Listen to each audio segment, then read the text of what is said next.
Hello students, आप सभी का स्वागत है मैग्नेट ब्रेन्स हिंदी पर। मैं हूं अरुण और आप सभी का एक बार फिर से हमारे साथ हो चुका है मिलन। मिलन किस बात का? पढ़ाई का। तो हम लोग आज बात करने वाले हैं कक्षा 11वीं के विद्यार्थियों के लिए जो कि बहुत अच्छे से पढ़ाई कर रहे हैं और बहुत कुछ पढ़ चुके हैं।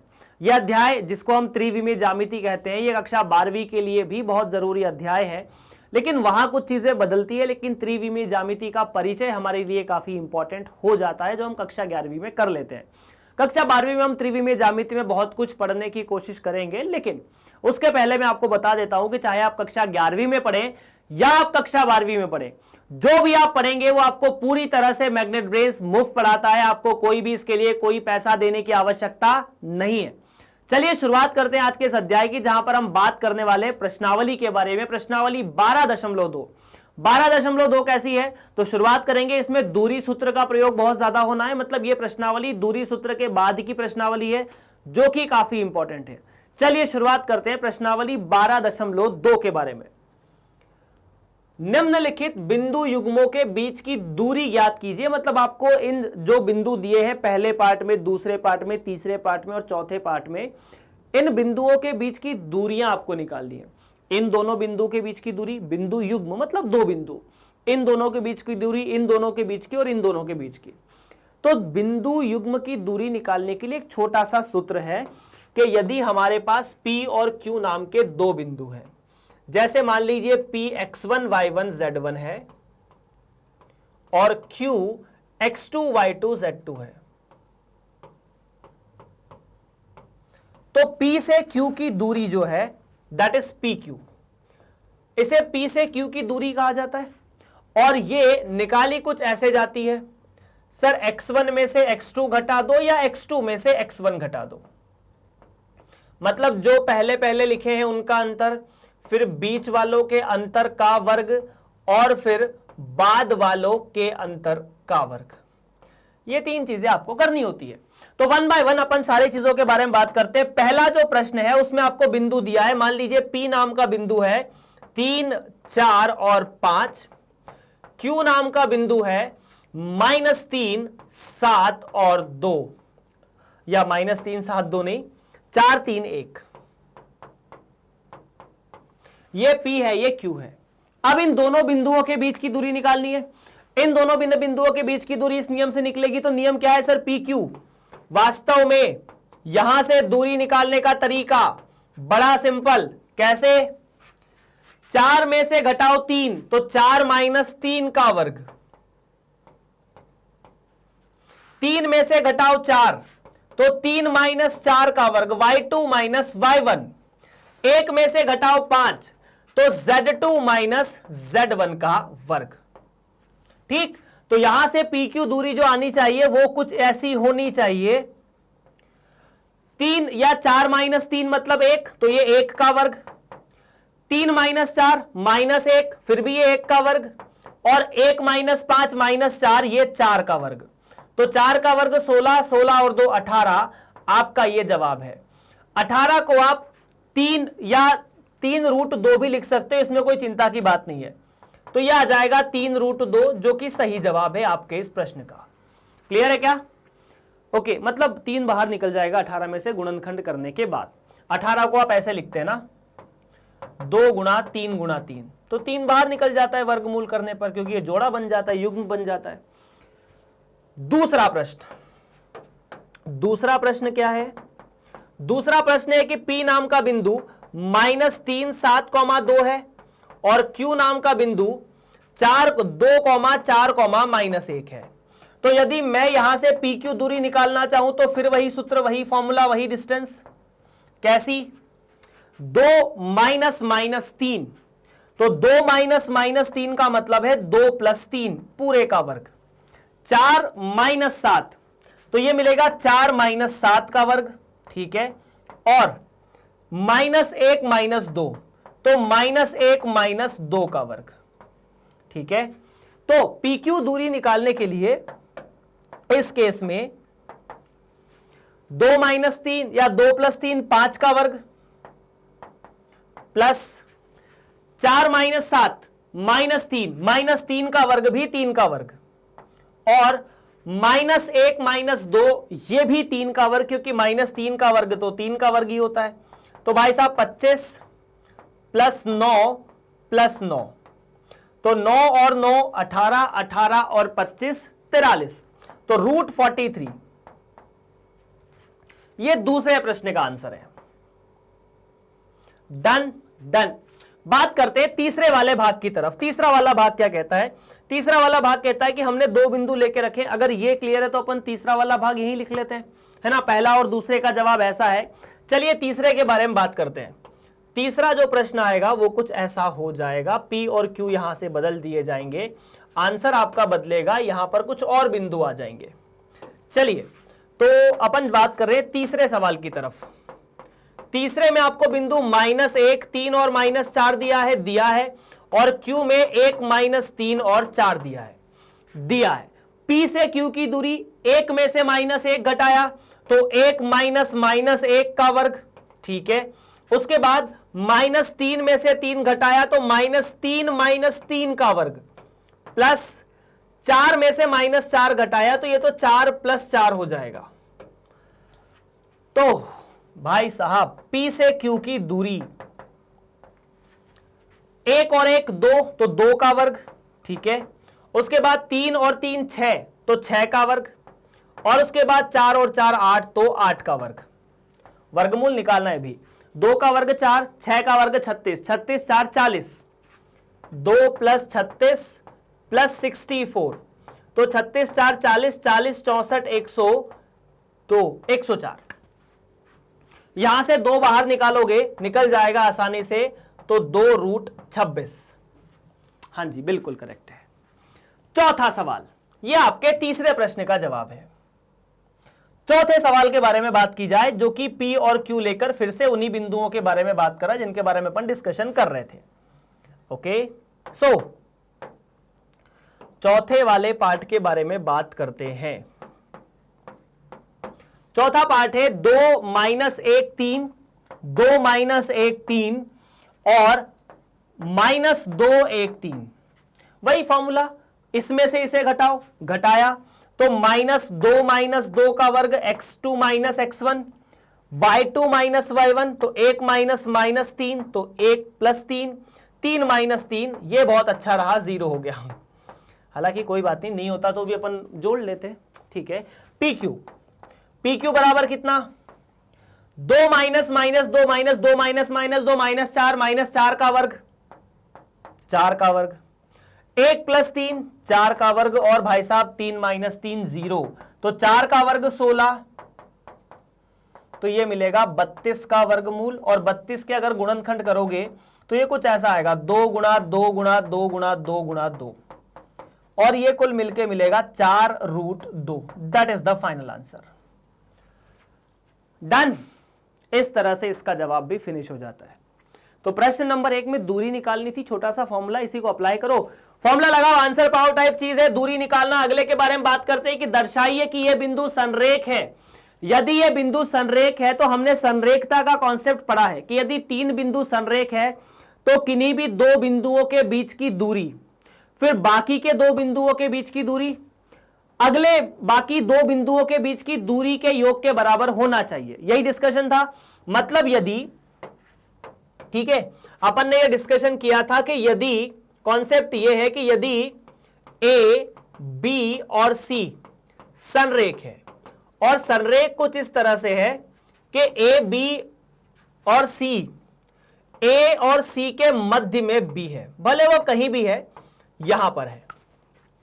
तो अगर ऐसा है तब इस केस में ए बी जो है उसकी दूरी प्लस बी सी की दूरी ए सी की दूरी के बराबर होगी। मतलब ये जो प्रश्न है इसमें भी आपको दूरी नियम ही लगाना है।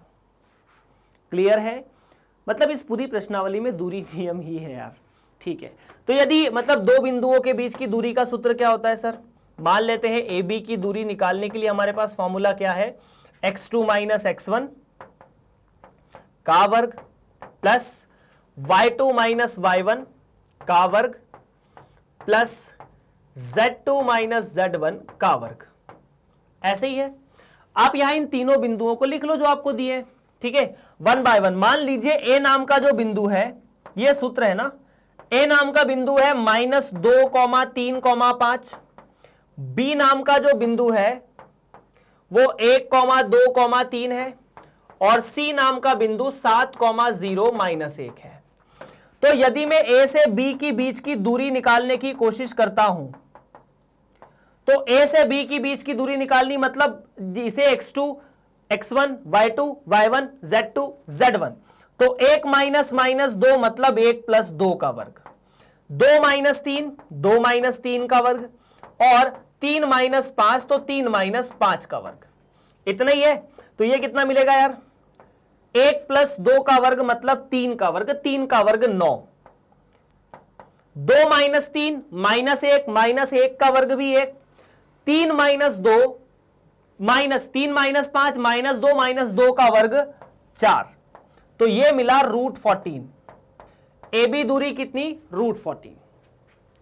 अभी हम बीसी और एसी दूरी भी निकालने जाएंगे। बीसी दूरी मतलब अभी बिंदु बी और सी के निर्देशांकों को एक दूसरे में से घटाना है, तो बीसी दूरी निकालने जाएंगे तो 7 - 1 ठीक, 7 - 1 बिल्कुल ठीक है, प्लस 0 - 2 प्लस -1 -3, तो यार बीसी दूरी कितनी, 7 - 1 6 का वर्ग, प्लस ये 2 का वर्ग और ये 4 का वर्ग, ठीक, 6 का वर्ग 36, 2 का वर्ग 4, ठीक है। तो बीसी बराबर 36 + 4 प्लस 16, 36 4 40 और 16 56, बिल्कुल सही। 56 को कैसे लिख सकते हैं, 56 के टुकड़े कीजिए, 56 को 2 से भाग दीजिए, फिर 2 से भाग दीजिए। अगर आप 56 के टुकड़े करने की कोशिश करें तो 2 से भाग दिया तो 28, फिर 2 से भाग दिया तो 14, इसका मतलब जो 56 है उसे लिख सकते हैं 2√14। तो बीसी जो दूरी आई वो मिलेगी 2√14, ठीक है। ये दूसरी दूरी है। तीसरी दूरी कितनी, एसी दूरी। तो एसी दूरी कैसे निकालेंगे, वैसे ही जैसे हमने एबी बीसी निकाली, 7 - 2, तो 7 - 2 मतलब 7 + 2 का वर्ग, 0 - 3 तो 0 - 3 का वर्ग, -1 - 5 तो -1 - 5 का वर्ग। तो एसी जो दूरी है वास्तव में वो 7 + 2 मतलब 9 का वर्ग, प्लस 3 का वर्ग प्लस 6 का वर्ग है, ठीक चलेगा, ठीक है। 9 का वर्ग 81, 3 का वर्ग 9, 81 + 9 + 36, तो यहां से एसी बनेगा 126 का वर्गमूल, और 126 का वर्गमूल होता है 3√14, है ना। 126 के चाहो तो गुणनखंड करके देख लो। 126 को 2 से भाग दिया तो 63 बचा, फिर 3 से भाग दिया तो 3, फिर 3 से भाग दिया तो 7, ऐसा कुछ। तो यहां से अगर वर्गमूल लोगे तो ये 3 बाहर आ जाएगा, बाकी बन जाएगा 3√14।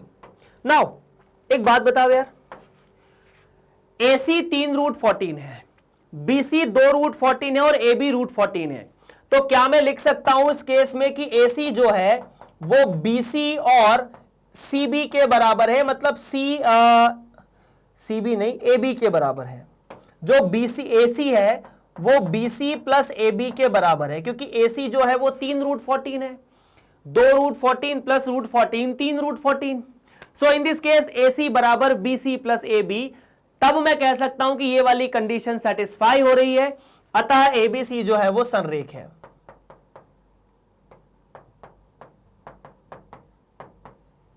अच्छा, एक छोटा सा कॉन्सेप्ट और ध्यान में रख लीजिए, जैसे अपन इसे कह रहे हैं ना कि अपन इसे और देख लेते हैं कि AC जो है वो कैसे BC + AB के बराबर है ना। ये 3√14 है और ये 2√14 है और ये √14 है ना। तो √14 में 2√14 को जोड़ते हैं तो 3√14 आता है। इस तरह से अपन अपरिमेय संख्याओं में जोड़ करते हैं। कॉन्सेप्ट ये है कि यदि ABC संरेख है, ये 12वीं कक्षा में काम देगा, तब त्रिभुज ABC का क्षेत्रफल ऐसे लिखते हैं ना अपन, वो सदैव 0 होगा। क्यों सर? क्योंकि एबीसी एक रेखा पर स्थित है और एक रेखा त्रिभुज नहीं बनाती, तो ऐसा माना जाता है कि जो रेखा त्रिभुज बनाती है उसका क्षेत्रफल 0 होता है, तब जाकर ए, बी और सी एक ही रेखा पर स्थित बताए जाते हैं। क्लियर है? चलिए इसे नोट कर लेना यार। हालांकि कक्षा 10 में भी आपने ऐसे सवाल किए हैं, तो आई होप कि आपको ऐसे प्रश्नों के डील करना आता होगा। निम्नलिखित को सत्यापित कीजिए। पहला है 0 7 -10 1 6 -6 4 9 -6 एक सम द्विबाहु त्रिभुज के शीर्ष है। ठीक है। दूसरा पार्ट है 0 7 10 -1 6 6 -4 9 6 एक समकोण त्रिभुज के शीर्ष है। ठीक है। और उसके बाद -1 2 1 1 -2 5 4 -7 8 और 2 -3 4 एक समांतर चतुर्भुज के शीर्ष है। 1 बाय 1 छोटी छोटी बातें हैं। सम द्विबाहु त्रिभुज, सम द्विबाहु मतलब जिसकी दो भुजाएं बराबर हो, समकोण जिसमें एक कोण 90 का हो, समांतर चतुर्भुज जिसमें विपरीत जो भुजाएं हैं उनकी लंबाई बराबर हो, यह कहना भी ठीक है। तो 1 बाय 1 पहले प्रश्न को हल करते हैं। ठीक है। So let solve the first question. पहला आपको क्या दिया है? पहला भाग दिया है 0 7 -10। तो मान लेते हैं ए बिंदु है जो कि 0 7 -10 है, बी बिंदु है जो कि है 1 6 -6, तो ये 1 6 और -6, और सी नाम का बिंदु है दैट इज 4 9 -6, तो ये है 4 9 और -6। ये जो तीन बिंदु है इन तीनों से एक समबाहु त्रिभुज बनना चाहिए, समद्विबाहु बनना चाहिए। क्या बनना चाहिए? समद्विबाहु। समद्विबाहु, समद्विबाहु का मतलब, समद्विबाहु का मतलब ऐसा त्रिभुज जिसमें दो भुजाएं समान हो, जिसमें दो भुजाएं बराबर हो, है ना, जिसमें दो भुजाएं बराबर हो। जैसे अगर ये मान लीजिए एबीसी नाम का त्रिभुज ऐसा बनता कि ये ए है, ये बी है और ये सी है, और यदि ये समबाहु होता तो ए बी जो है वो ए सी के बराबर होती। लेकिन यहां जरूरी नहीं कि ए बी ए सी के बराबर हो सकता है बी सी सी ए के बराबर हो जाए, है ना। तो इस कॉन्सेप्ट को मैं यहां नहीं लिख रहा हूं ताकि कंफ्यूजन क्रिएट ना हो। अब आपको दूरी निकालनी है, दो भुजाएं निकालने के लिए, उन भुजाओं की लंबाई निकालने के लिए। तो हमें छोटा सा दूरी सूत्र को फिर से याद रख लेना चाहिए कि बिंदु P से बिंदु Q की दूरी x1 माइनस x2 या x2 माइनस x1 का वर्ग प्लस y2 माइनस y1 का वर्ग और z2 माइनस z1 का वर्ग। ओके, ए बी की दूरी निकाल लेते हैं। ठीक है, तो ए बी बिंदु की जो दूरी है वो निकाल लेते हैं पहले, मतलब ए से बी की दूरी। x2 minus x1 y2 minus y1 z2 minus z1 same concept है, 1 माइनस 0, ठीक है, प्लस 6 माइनस 7, ठीक है, प्लस माइनस 6 माइनस 10, तो माइनस माइनस 10 हो जाएगा प्लस 10। ठीक, ठीक है। तो ये कितना आया? ए बी की जो दूरी है, ए बी की दूरी 1 माइनस 1 का मतलब 1 माइनस 0 1 का वर्ग, 6 माइनस 7 6 का या 1 का वर्ग, और ये मिलेगा 4 का वर्ग जो कि मिलेगा वर्गमूल 18। इतना ही मिलेगा, नहीं सॉल्व करने की जरूरत है। वर्गमूल 18 क्या होता है। उसके बाद अपन BC निकाल लेते हैं। ठीक है, ठीक है, AB है या BC निकाल लेते हैं। तो BC निकालने के लिए 4 में से इसको घटाओ, इसमें से इसको घटाओ, इसमें से इसको घटाओ, तरीका तो वही है बस। तो 4 में से 0 गए, प्लस 7 में से 9 गए, प्लस 6 में से माइनस 10 फिर से गए, तो माइनस 6 प्लस 10 पूरे का वर्ग। तो BC आना चाहिए यार 4 का वर्ग प्लस 2 का वर्ग प्लस 4 का वर्ग, तो 16 प्लस 16 32, 32 4 36, मतलब ये 36 का वर्गमूल है। और 36 का वर्गमूल होता है 6। क्लियर है। उसके बाद अच्छा मैंने कोई गलत पॉइंट तो नहीं लिख लिया ना, -4 9, ठीक है, 4 9 -6, ठीक है, और ठीक है अभी तक तो ठीक है, मतलब यहाँ पर जो कैलकुलेशंस हैं चलो ठीक है। उसके बाद निकालते हैं अपन अगला वाला बिंदु। अगला वाली जो दूरी है वो है ए से सी की दूरी। ए से सी की दूरी कैसे निकालेंगे, वैसे ही। अच्छा ए से सी की दूरी हमने निकाली है ना इस केस में। अच्छा बीसी में मैंने बीसी की जगह एसी दूरी निकाल दी है, ए बिंदु में से सी बिंदु की दूरी निकाल दी है। तो एसी दूरी ऐसी आई थी यार, ये एसी थी ना, इसमें से इसे घटाया, इसमें से इसे, इसमें से इसे घटाया, हमने एसी में ये वाला बिंदु प्रयोग कर लिया है। ठीक है, अपन बीसी अभी निकाल लेते हैं। तो 1 में से 0 गया, प्लस 6 में से 7, अच्छा बीसी निकाल रहे हैं ना, ठीक है, 4 में से 1 गया, बी से सी, मतलब 4 में से 1 गया, ठीक है, 9 में से 3 गया, प्लस -6 में से -6 गया, तो -6 माइनस -6 मतलब +6। तो BC जो दूरी है वो वास्तव में 4 - 1 मतलब 3 का वर्ग, 9 - 6, 3 नहीं, मैं रिजल्ट पहले सोच लेता हूं, 3 का वर्ग और ये आंसर 0, तो ये हो गए फिर से 18। क्या AB और BC बराबर है? बिल्कुल बराबर है, चूंकि AB BC के बराबर है, इसीलिए त्रिभुज ABC समबाहु या समद्विबाहु, समबाहु नहीं, समद्विबाहु त्रिभुज है।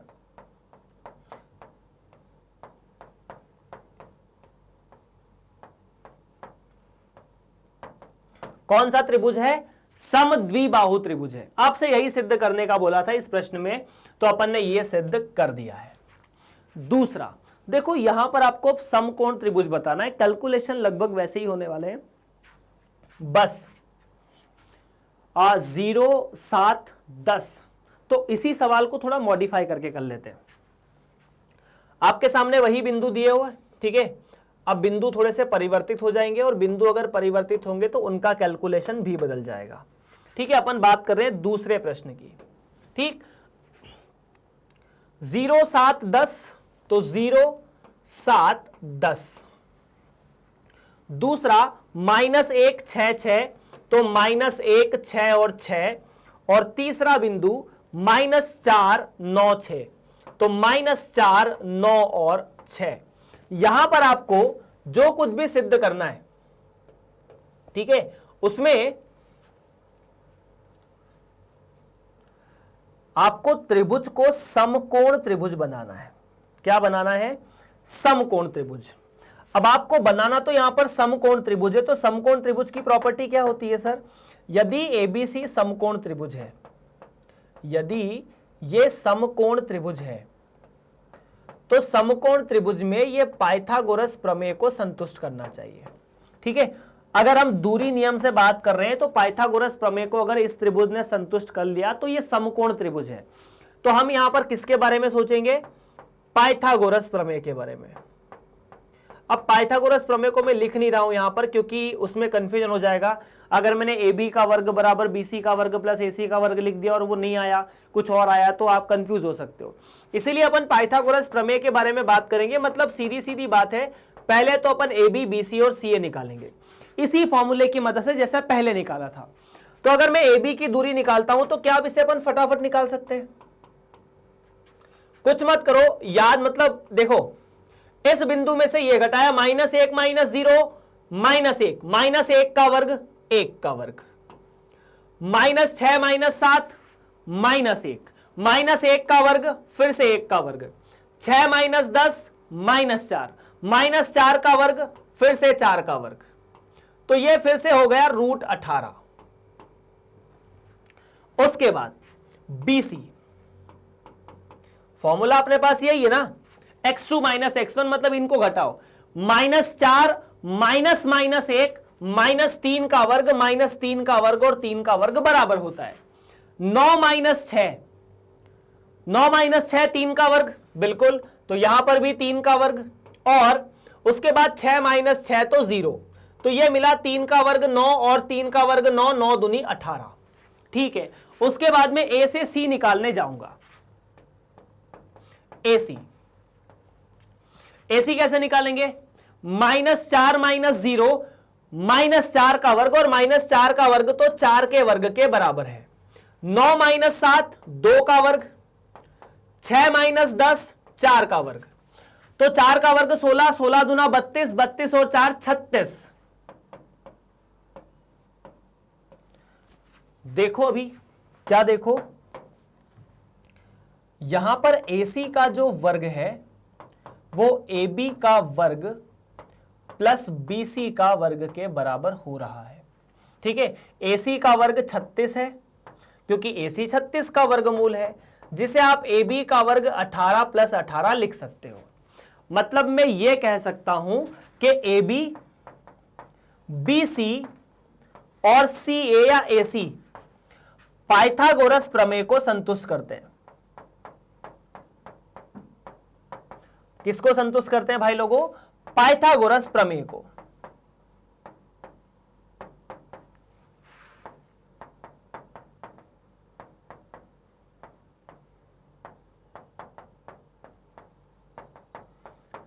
जहां AB कर्ण है, क्या है सर? कर्ण। इस मामले में थोड़ी सी बात अपन और करेंगे।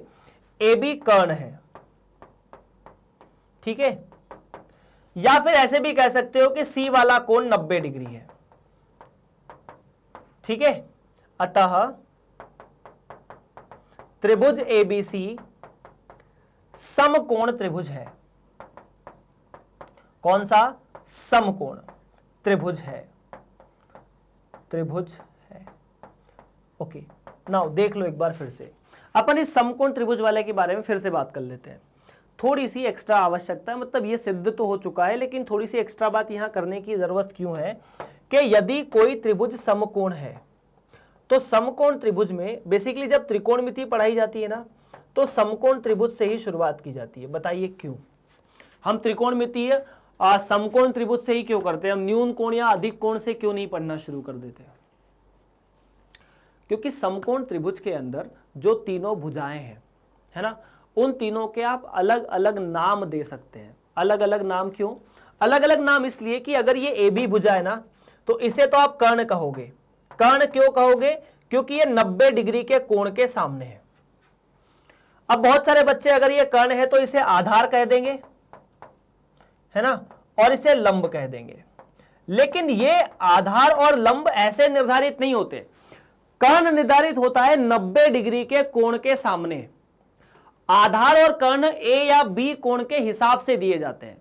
जैसे अगर आप B कोण के लिए बात कर रहे हो तो B कोण के सामने की भुजा आधार होगी या B कोण के सामने की भुजा लंब होगी, ये भुजा आधार होगी। लेकिन अगर मैं A कोण के लिए बात करूं तो अगर ये AC कोण है, वही ये A है, ये B है और ये 90 डिग्री है, ये फिर से कर्ण है। तो अब A के लिए ये लंब हो जाएगा और ये आधार हो जाएगी। क्या मैं सही हूं? देख लो एक बार। इस त्रिभुज में आधार और कर्ण अपनी अपनी जगह बदल रहे हैं, क्योंकि A और B के रिस्पेक्ट में देखे जाने पर कर्ण और आधार और लंब बदल रहा है, लेकिन कर्ण तो फिक्स है। इसीलिए इस प्रश्न में लिखा गया कि भले ही त्रिभुज समकोण है, कर्ण AB है। अब आधार लंब ये नहीं लिखना है, क्योंकि कोण के रिस्पेक्ट में आधार लंब होता है। या AB कर्ण है या फिर C 90 डिग्री, दोनों के अंदर है। ठीक, दोनों केसेस में C 90 डिग्री है। खैर, प्रश्न यहां समाप्त होता है और अपन डिस्कशन करते हैं तीसरे प्रश्न की तरफ। तीसरा प्रश्न है, 4 बिंदु आपको दिए गए हैं, -1 2 1 1 -2 5 4 -5 या -7 8 और 2 -3 4 एक समांतर चतुर्भुज के शीर्ष आपको यह बताना है। ठीक है, तीसरा जो प्रश्न है उसमें आपको 4 बिंदु दिए गए हैं। कौन कौन से? A बिंदु जो कि है 1 -1 2 1, तो -1 2 1। दूसरा B बिंदु जो कि है 1 -2 5, तो 1 -2 5। और C बिंदु भी है जो कि है 4 -7 8, तो 4 माइनस 7 8 और अगला बिंदु डी बिंदु। डी बिंदु कितना? 2 माइनस 3 और 4। इन तीनों को अपन ने बिंदु बिंदु मान लिए। अब हमें यह शो करना है कि ये एक समांतर चतुर्भुज के शीर्ष है। समांतर चतुर्भुज क्या होता है? एक ऐसा चतुर्भुज जिसकी भुजाओं के बीच का अंतर जो है वो समान है, इसीलिए तो वो समांतर है। तो समांतर चतुर्भुज अगर कोई भी है, जैसे मान लीजिए ये चतुर्भुज ABCD है, समांतर चतुर्भुज ये है। अब जरूरी नहीं है कि ये आयत हो, बस समांतर चतुर्भुज है। आयत होगा तो थोड़ी सी प्रॉपर्टीज और भी बढ़ जाएगी, लेकिन समांतर चतुर्भुज के केस में क्या होता है, कुछ कुछ चीजें होती है कि जो विपरीत भुजाएं होती है वो बराबर होती है।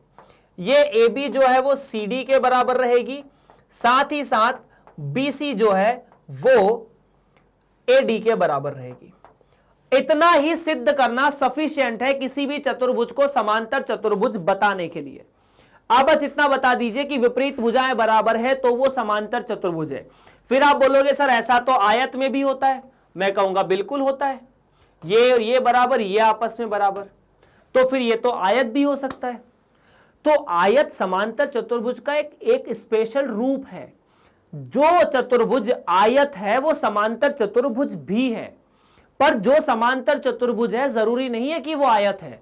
तो आयत से या समांतर चतुर्भुज से आयत को सिद्ध करने के लिए आपको इसके जो कर्ण है वो बराबर सिद्ध करने होंगे कि ये भाई साहब इन भाई साहब के बराबर है, या फिर कोई भी एक कोण 90 डिग्री का सिद्ध कर दो। पर हमें अभी क्या करना है, बस ये विपरीत भुजाएं बराबर सिद्ध करके देनी है।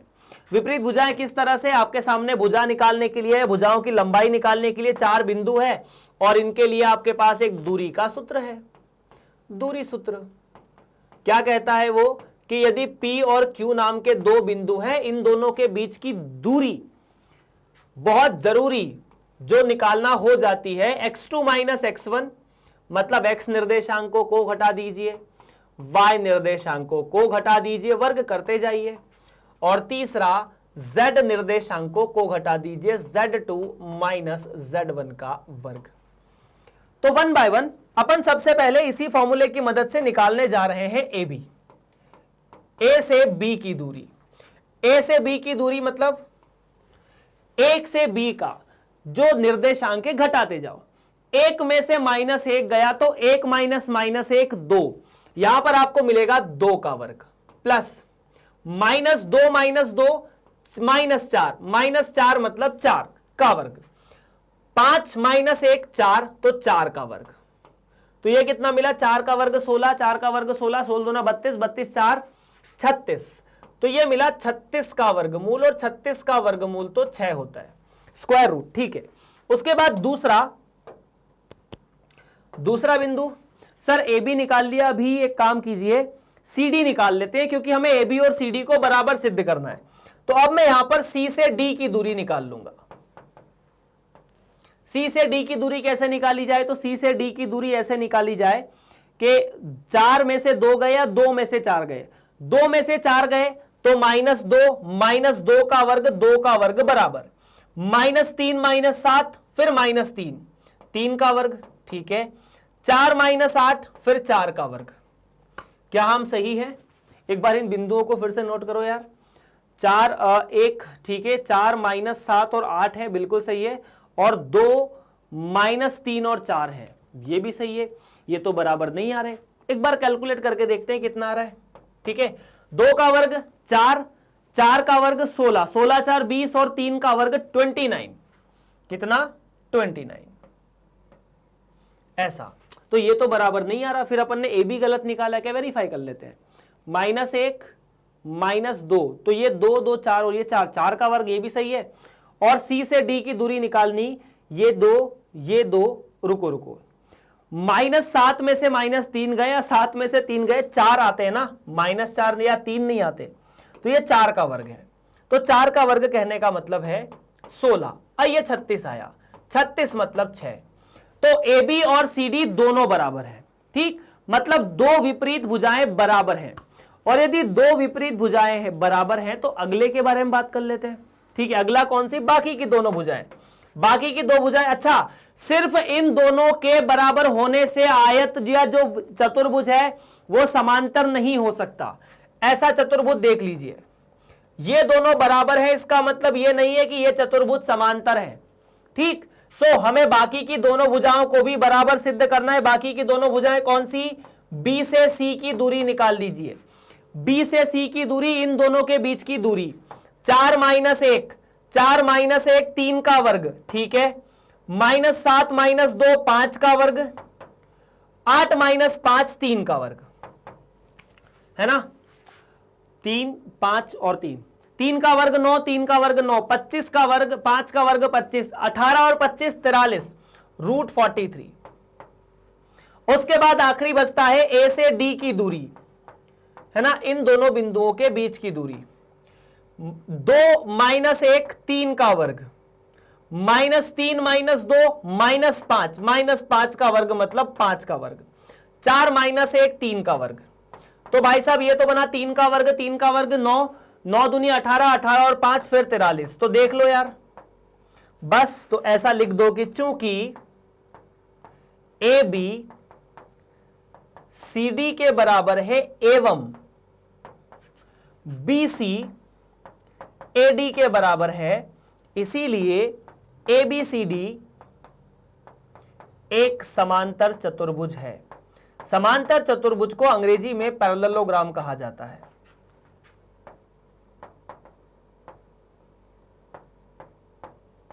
क्या है भाई साहब?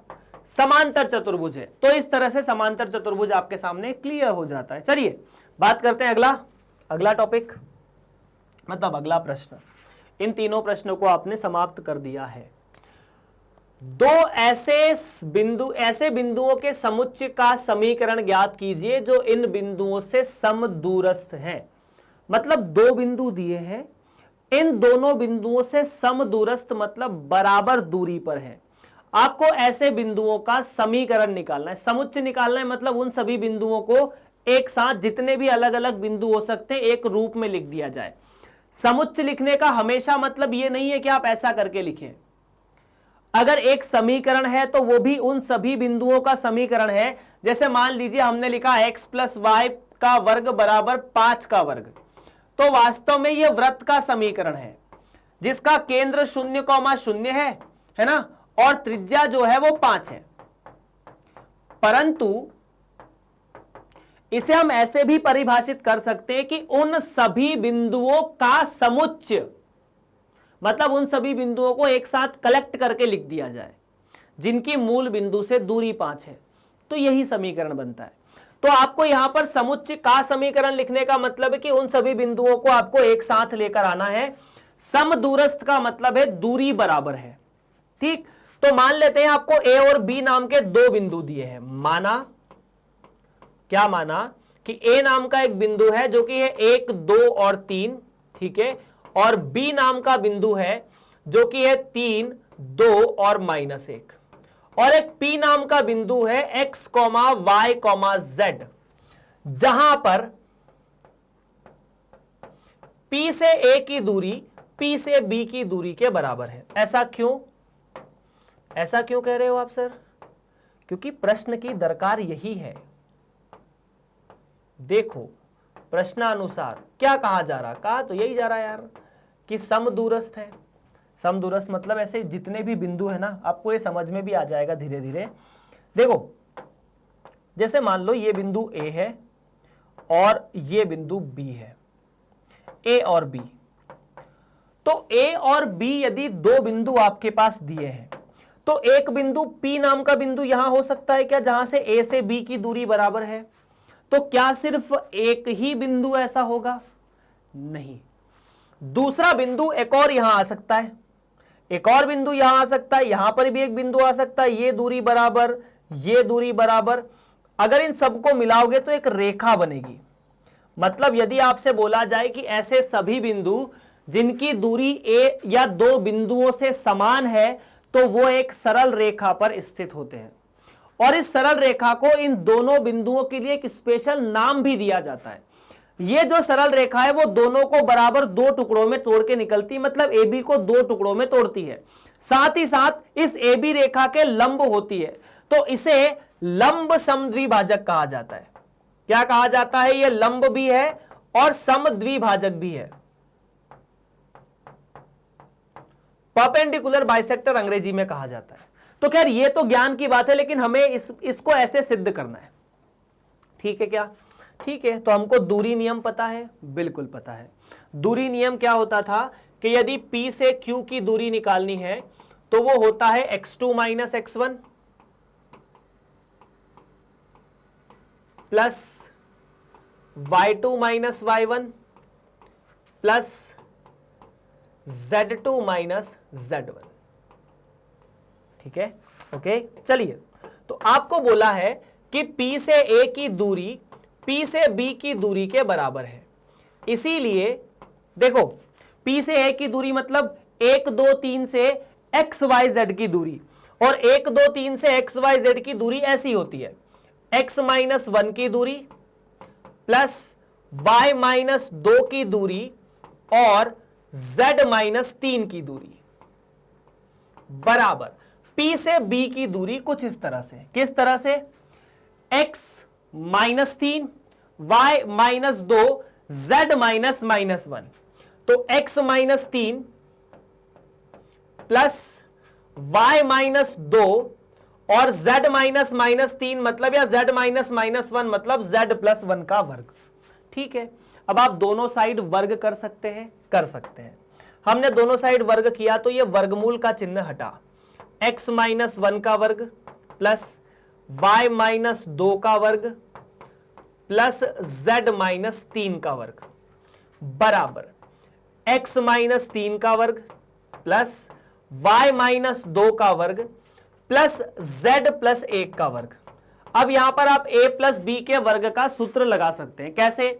ऐसे होता है ना, a प्लस माइनस b, या तो प्लस लिखो या माइनस लिखो, दोनों का वर्ग बराबर a का वर्ग माइनस 2ab प्लस b का वर्ग, या माइनस है तो माइनस, प्लस है तो प्लस। तो x माइनस 1 का वर्ग ये बनता है x का वर्ग minus 2x plus 1 plus y का वर्ग माइनस 4y प्लस 4 और z का वर्ग प्लस माइनस 6z प्लस 9 बराबर x माइनस 3, ये हुआ x का वर्ग minus 6x plus 9 plus y का वर्ग माइनस 4y प्लस 4 और उसके बाद z का वर्ग प्लस 2z प्लस 1। x के वर्ग से x का वर्ग गया, y के वर्ग से y का वर्ग गया, z के वर्ग से z का वर्ग गया। ठीक है, minus 2x minus 6x minus 2 minus 6 कुल मिलके 4x, इधर ले आओगे तो 4 बन जाएगा, माइनस 4y माइनस 4y। भाई साहब ये तो किस्सा खत्म। ठीक है, माइनस 6z 2z, तो माइनस 6 और 2 मिलके हो गए माइनस 8z। अभी अचर संख्याओं को जोड़ लेते हैं, देखिए क्या क्या कटेगा, किससे किससे कटेगा। 1 से 1 कटा, 4 से 4 कटा, दोनों धनात्मक, 9 से 9 कटा, मतलब कुछ नहीं बचा। यही आपका समीकरण है जिसे आप 4x माइनस 8z बराबर 0 भी लिख सकते हैं, या फिर 4 को बाहर निकाल के x माइनस 2z बराबर 0 भी लिख सकते हैं। यही आपका सवाल है, यही आपका जवाब है इस प्रश्न का। और ये वास्तव में इसे आप नोट करके लिख भी सकते हैं कि नोट x माइनस 2y या 2z बिंदु a और b के मध्य या AB का लंब समद्विभाजक है। लंब समद्विभाजक मतलब एक ऐसा बिंदु जिसने इसको दो बिंदुओं में तोड़ा है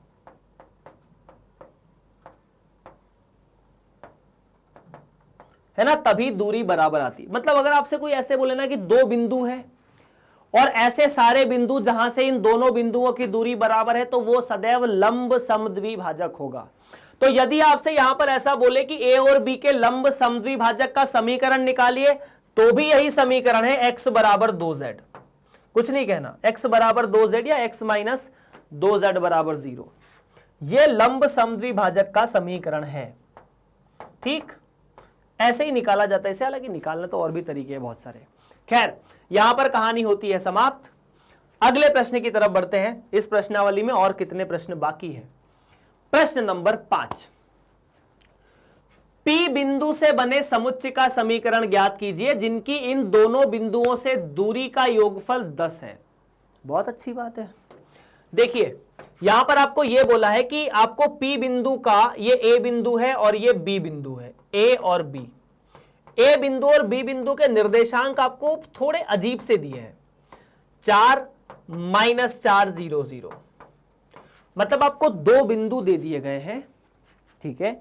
और आपको यह बोला है कि इन दोनों बिंदुओं से P बिंदु जो है उसकी दूरी का जो योगफल है, जैसे मान लीजिए P बिंदु यहां है, ठीक है, तो P बिंदु से यहां की जो दूरी का योगफल है वो 10 है। प्रश्न के अनुसार आपको बोला है कि P से A प्लस P से B बराबर 10 के है और आपको यहां पर इसके P के अवयवों के एक समुच्चय निकालना और कुछ नहीं करना, दूरियों का योगफल। तो मान लेते हैं P बिंदु x, y, z है, ठीक है। तो क्या दो बिंदुओं के बीच की दूरी का नियम लगा सकते हैं? फिर से P से A की दूरी निकालेंगे, हां जी, x2 माइनस x1 का वर्ग प्लस y2 माइनस y1 का वर्ग प्लस z2 माइनस z1 का वर्ग। Okay, so let's find out the distance PQ या PA, P से बिंदु A की दूरी। अभी P बिंदु के निर्देशांक को अपन XYZ मान रहे ना, तो x में से गया 4, तो x माइनस 4 का वर्ग प्लस y माइनस 0 y का वर्ग, z माइनस 0 z का वर्ग। उसके बाद PB, तो PB कितना, x माइनस माइनस 4 मतलब x प्लस 4, तो x प्लस 4 का वर्ग, y माइनस 0 मतलब y का वर्ग और z माइनस 0 z का वर्ग। आपको यह बोला है कि P से A की दूरी और P से B की दूरी 10 के बराबर है, तो आपने यही कॉन्सेप्ट यहां लगाया, आपको आंसर मिलेगा x माइनस 4 का वर्ग प्लस y का वर्ग प्लस z का वर्ग प्लस वही चीज x प्लस 4 का वर्ग प्लस y का वर्ग प्लस z का वर्ग, और ये दोनों मिला के 10 के बराबर है। That is your final answer. कुछ नहीं, मतलब इससे ज्यादा हम सॉल्व नहीं करेंगे, इससे ज्यादा हम सॉल्व अभी कर भी नहीं सकते, वर्गमूल के आगे हल नहीं कर सकते। फिनिश। तो ये आपकी प्रश्नावली के कुछ सवाल थे, कुछ क्या सारे ही सवाल थे 12.2 के। चलिए, तो अगर आप इस प्रश्नावली को मैग्नेट ब्रेन्स की ऑफिशियल वेबसाइट पर देखना चाहें तो वहां ये बड़ा सरल है देखना। क्यों? क्योंकि आपको www.magnetbrains.com लिखना है गूगल पर, सीधा मैग्नेट ब्रेन्स की ऑफिशियल वेबसाइट खुलेगी, वहां आपको CBSE हिंदी माध्यम का चयन करना है, जो कि आपको दिख जाएगा। जैसे ही आप CBSE हिंदी माध्यम का चयन करेंगे, आपके सामने वहां पर कक्षा 11वीं में गणित विषय आ जाएगा। 11वीं पे क्लिक करना, गणित विषय आ जाएगा। जैसे ही गणित विषय पे क्लिक करेंगे, गणित विषय में जो पढ़ाया जा रहा है NCERT, उसका विवरण आपको दिया जाएगा कि हम इस वीडियो में आपको क्या क्या पढ़ा रहे हैं। जिस भी वीडियो पे आप क्लिक करेंगे, जिस भी, मतलब यहाँ बहुत सारे टॉपिक है, जिस टॉपिक पे क्लिक करेंगे उस टॉपिक के बहुत सारे वीडियो आपको दिखेंगे। जिस वीडियो पे क्लिक करोगे वो चलना शुरू हो जाएगा। इतना सिंपल है, बस इतनी सी बात है। बाकी आपको पता ही है कि कक्षा 6 से लेकर 12वीं तक मैग्नेट ब्रेन्स और मैग्नेट ब्रेन्स हिंदी आप सभी विद्यार्थियों को आपकी स्कूली कक्षा पूरी तरह से मुफ्त प्रदान करते हैं, चाहे आप किसी भी बोर्ड से हो और चाहे आप किसी भी राज्य से हो। बाकी आपने अगर इस वीडियो को लाइक नहीं किया तो ज़रूर कर देना, चैनल को सब्सक्राइब नहीं किया है तो वो भी कर देना, अगर शेयर करना चाहो अपने दोस्तों के साथ तो वो भी कर देना वीडियो और चैनल को। मिलते हैं आप सभी से अगली कक्षा में। आपका बहुत बहुत धन्यवाद।